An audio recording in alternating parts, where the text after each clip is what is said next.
Alla formazione del collegio peritale complessivo, dopo l'esperienza di alcune commissioni parziali, è stata affrontata da due magistrati. Il primo magistrato, non so se è importante il nome, però è il primo magistrato, mi ha contattato perché ero il preside della facoltà di ingegneria di Roma, che sta a San Pietro in Vincoli. In quel tempo la facoltà di ingegneria aveva il gruppo di studiosi dell'aeronautica e dell'astronautica più importante del mondo, escluso gli Stati Uniti, se pensiamo che facevamo con il professor Broglio, con il professore, gli altri professori, il professor Santini, eccetera, mandavamo i satelliti da Malindi nello spazio, quindi c'erano esperti soprattutto di astronautica, ma anche di aeronautica. Ed erano tutti, miei collaboratori, diciamo. Io, tra l'altro, quando mi sono laureato, ho fatto pure 2 anni di specializzazione all'ingegneria aeronautica e quindi avevo tutte le carte in regola per essere chiamato a guidare una commissione internazionale. Commissione internazionale che mi raccomandava il magistrato di scegliere persone simili a me, nel senso di avere le competenze, di avere i migliori in senso assoluto che esistevano al mondo, escludendo 2 nazioni, la Francia e gli Stati Uniti, perché alcune di quelle commissioni precedenti avevano detto che per loro c'era una responsabilità dei francesi per il missile, per esempio, e gli Stati Uniti per altri motivi, eccetera. Quindi io ho lavorato insieme al mio vice Santini e ho trovato la massima espressione degli studiosi di disastri aeronautici, e in particolare 2 tedeschi, poi sono diventate 3 perché mi hanno mandato uno esperto missilistico, 2 inglesi e 2 svedesi, in più 5 italiani, che erano il massimo, erano tutti coordinati da me e soprattutto da Santini dal punto di vista specifico per alcuni problemi. Il magistrato, prima di dimettersi perché c'è stato un attacco del vicepresidente del Consiglio, allora Amato, a quel magistrato, e lui ha detto io mi dimetto perché mi hanno trattato male, eccetera. Mi ha raccomandato, guardi, devi scegliere esperti ma anche coraggiosi, perché potrebbero avere dei problemi, perché c'era la questione che poi si è notata chiaramente quando Draghi recentemente ha detto andate a vedere le carte, e nelle carte c'era il pericolo di un intervento contro l'Italia dell'OLP. Noi avevamo arrestato il rappresentante italiano dell'OLP in Italia e quindi l'OLP aveva deciso di vendicarsi. E l'OLP, il nostro rappresentante forse dei servizi che stava in Libano, ci ha avvertito, guardate che nella giornata di domani ci potrebbe essere un attacco da parte dell'OLP all'Italia, perché sono offesi del comportamento del governo italiano, perché gli hanno arrestato, ma che c'entra il governo? Gli hanno arrestato la magistratura, l'hanno trovato con i missili sul camioncino, insomma hanno sequestrato quello. Quindi c'era questo problema e il magistrato mi ha avvertito, guardi che ci potrebbe essere qualcosa, e quindi questi che parteciperanno al collegio peritale devono avere pure determinato coraggio. Lei glielo illustri, gli dica i pericoli che ci possono essere e quindi quando è fatto cominciate i lavori e tenete conto di queste cose. Naturalmente i lavori sono cominciati presto, però il magistrato è stato sostituito con Priore che ha confermato il collegio peritale che avevo messo in piedi io. Lo ha confermato perché erano tutte personalità, non si potevano discutere, capito? E c'erano anche, che accompagnavano Priore, 2 pubblici ministeri. Un pubblico ministero che era Giovanni Salvi, di cui io ho sempre apprezzato anche in quel periodo le capacità intellettive, poi è diventato procuratore generale della Cassazione, adesso è andato in pensione recentemente. Giovanni Salvi, che ci ha seguito sempre, giorno per giorno, insieme a un altro pubblico ministero, adesso non me lo ricordo, ricordo che era di origine calabrese, e poi scherzavamo, eccetera. E naturalmente seguivano attentamente tutti i lavori che noi facevamo. Abbiamo dedicato quasi un anno al missile, senza sapere, perché purtroppo l'aereo stava sotto a 3.000 metri. A un certo punto, quando io ho visto che si parlava soltanto teoricamente, perché non si aveva a disposizione, come in altri casi, perché i tedeschi che avevo nella commissione avevano risolto i problemi di altri incidenti e in quei casi ci avevano l'aereo a disposizione, noi non avevamo l'aereo a disposizione e io ho chiesto a Priore che autorizzasse la commissione, il collegio, a vedere se era possibile tirare su tutto il resto dell'aereo, perché fino allora era stato portato su una parte non esaustiva, perché erano pezzi piccoli. Insomma, erano stati i francesi che avevano portato con la Infremer, una loro ditta, una parte dell'aereo, ma molto piccola. Il Priore ha detto, va bene, si è persuaso che io ci avevo ragione, però ha detto, la firmi lei l'ordine e anche dei pagamenti, eccetera. E io me la sono assunta subito la responsabilità, perché ritenevo che era giusto per l'Italia conoscere la verità. E conoscere la verità non potevo che conoscere attraverso l'esame anche dell'aereo. Sono state prese in considerazione le cause, il missile per primo, perché tutti parlavano allora di esperti che non conoscevano la situazione, però parlavano del missile, dicevano che c'era il missile. La quasi collisione, quindi la rottura della struttura,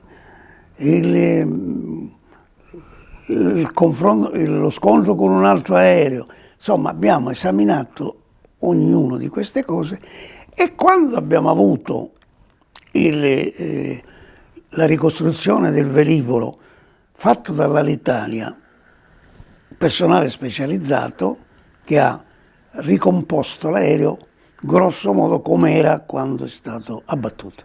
Questo fatto ci ha subito, perché avevamo lavorato su un anno sul missile, subito escluso il missile. Perché? Perché il missile di allora, i missili che avevamo allora, erano missili di questo tipo.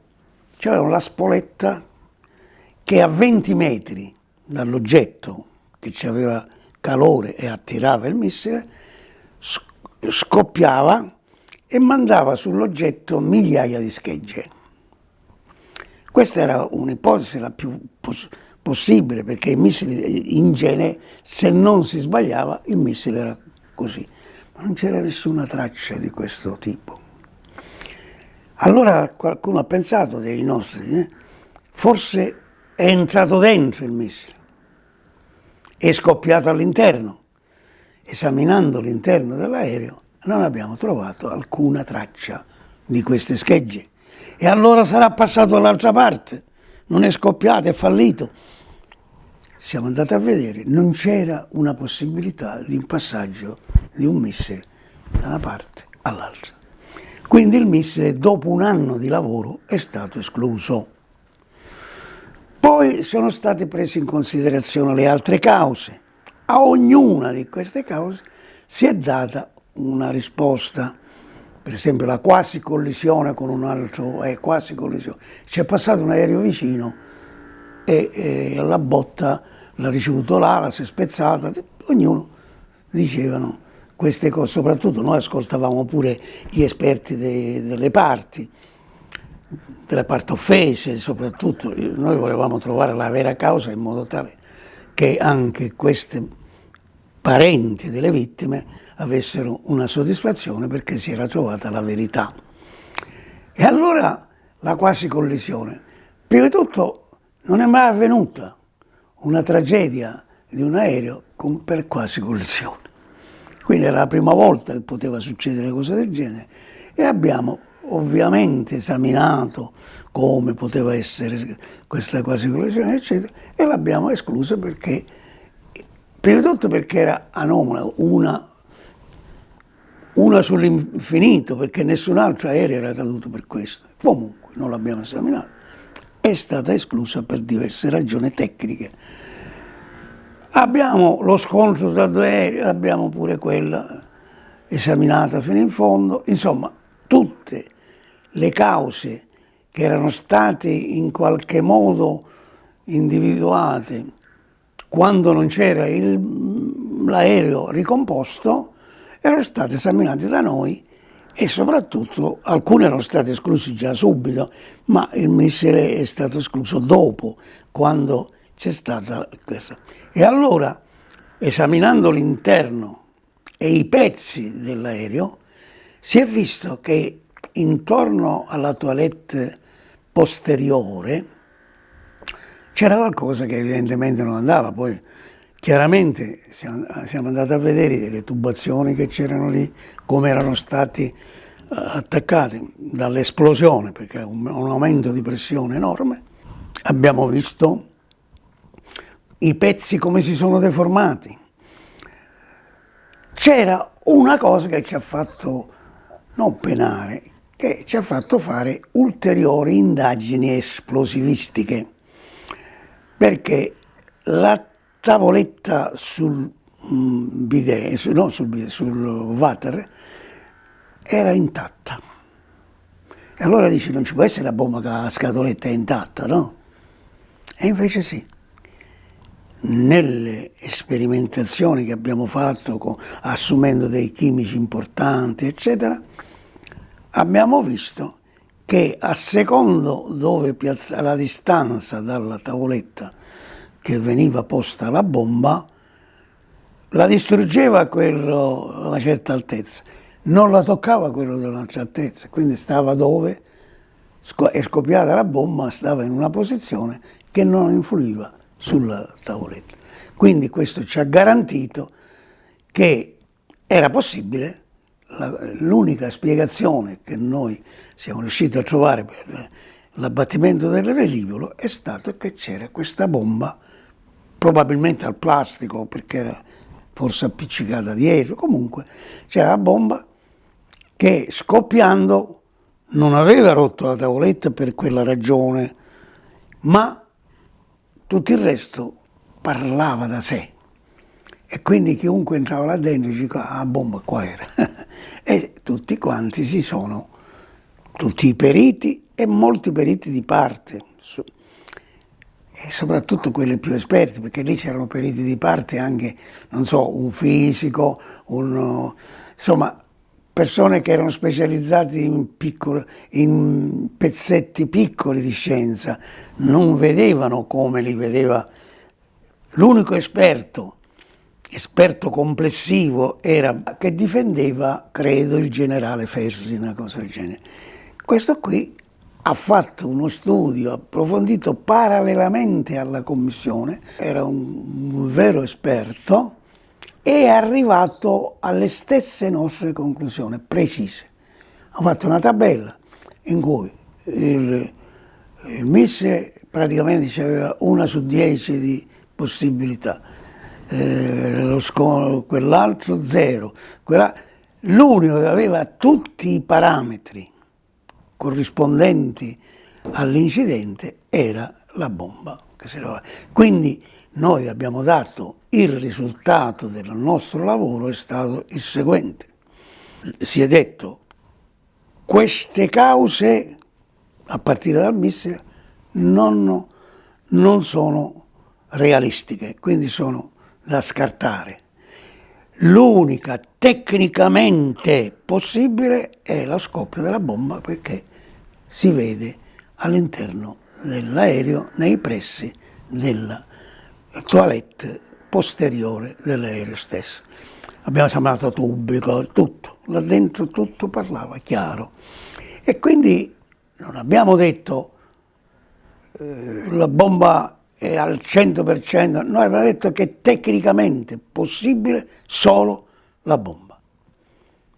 Se altri hanno altre posizioni, possono modificare la nostra perizia, come no, ma con un'altra perizia però, fatta da altri esperti internazionali, non leggendo i giornali. I giornali erano influenzati dalla questione del soldo e devo dire che il governo italiano è stato prodigo, perché a un certo punto ha dato dei soldi ai parenti delle vittime per una strage fatta, praticamente era una strage che riconosceva di fatto il meccanismo, quelli della loggia, della piazza della loggia, insomma tutte quelle stragi che sono venute prima. Avevamo approvato una legge che doveva essere, i parenti delle vittime dovevano essere indennizzati, ma era una missione proprio favorevole alla perizia, perché era evidentemente, e adesso qualcuno ipotizza che sono stati quelli dell'Olpo a mettere, che poi questo ha influenza pure secondo me la strage della stazione, perché c'è soltanto un mese circa, l'altro è 2 agosto, e quelli che hanno condannato i 2 fascisti italiani, e potrebbero essere anche al soldo di quelli che l'hanno mandati a fare questo lavoro, e forse potrebbero aver fatto lo stesso tant'è vero che tutte e 2 le stragi sono stati pensati a Bologna. La condanna di questi 2, che si dichiarano ancora innocenti, potrebbe essere stata influenzata questo, però io uso il condizionale, perché non era compito del collegio peritale andare a individuare chi aveva messo la bomba. Questo ci dovranno pensare i magistrati dopo aver esaminato la nostra perizia. Questo non è stato fatto perché è stato tutto sigillato segreto di Stato. Segreto di Stato che Draghi ha eliminato e che dopo si è visto che il nostro corrispondente di Beirut, che era un membro della DIA, dei servizi, ci ha detto: guardate che quel giorno può succedere questo perché l'Olpo sono incazzati qua. E questo era scritto nei rapporti. Erano andati dei senatori e dei deputati a Beirut durante il periodo in cui erano segretati, hanno letto, gli hanno dato i documenti, le hanno lette questi documenti, ma dice: non parlatene da nessuna parte perché sarete arrestati. I deputati, i senatori, tra cui c'è andato il senatore, e per questo si è impegnato molto a trovare pure la verità, il senatore di Modena, Giovanardi. È andato pure lui, è andato Giovanardi, è andato tutto il Parlamento, le varie, l'hanno letto, volevano pure parlare, no, gli hanno detto no, l'hanno convocato a Palazzo Chigi, mi pare che l'ha convocato Conte. Palazzo Chigi ha detto: non vi azzardate a descrivere perché quello è segreto di Stato. E allora loro non ne parlavano con nessuno, insomma, dice: noi sappiamo delle cose, non possiamo dire niente, capito? A noi non ci interessava, perché effettivamente la mia commissione, il mio collegio non aveva avuto questo incarico e né lo poteva avere perché era una questione del tutto diversa. Noi però tecnicamente l'abbiamo esaminato e nessuno dopo quella perizia ha pensato di modificare il risultato di quella perizia facendo un'altra perizia di esperti perché ripetevano le stesse cose, insomma, no? Tanto è vero che poi si sono portati l'aereo a Bologna e l'hanno fatto fare a un artista, ha messo l'ala al contrario, tutte cose così che non c'entravano nulla con l'obiettivo di sapere la verità, perché quello che l'ha diretto questa ricostruzione non aveva lo scopo di trovare la verità, ma aveva lo scopo di fare una bella cosa, una cosa che poteva essere vista in un museo e ricordare una tragedia dell'Italia, ed erano supportati da coloro i quali avevano sfruttato la tragedia per arricchirsi, lo dico con molta chiarezza. E c'è stata l'associazione dei parenti, la cui presidente ha fatto 3 legislature con un partito d'opposizione, col Partito Comunista. 3 legislature da senatrice. E questo non solo è un guadagno, ma è una cosa. E in più hanno ricevuto per 2 volte diciamo, i fondi dovuti alle stragi del terrorismo.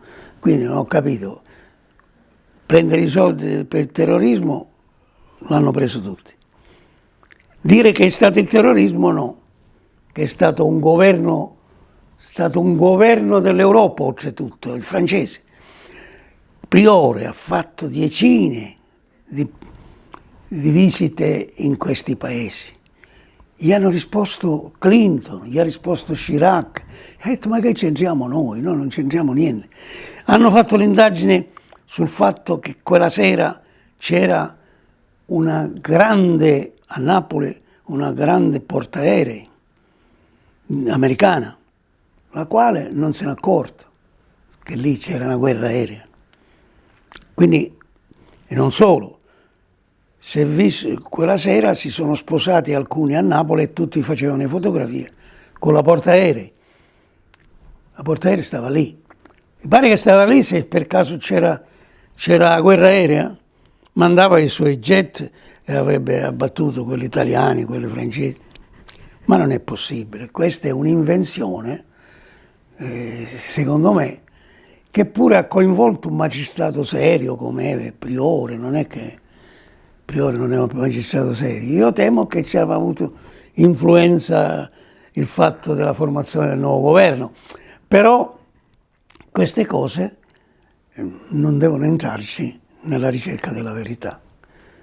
Le fotografie degli sposi hanno dimostrato che la portaerei stava lì quella sera. Quindi è ridicola, come dice la Cassazione. La Cassazione ha detto che l'ipotesi della guerra aerea è ridicola, è qualche cosa di inventato e lo distrugge. Siamo stati a Re Bibbia nel bunker per tutta la fase di informazione che ho dovuto dare io e gli altri al Tribunale, primo, secondo e poi la Cassazione.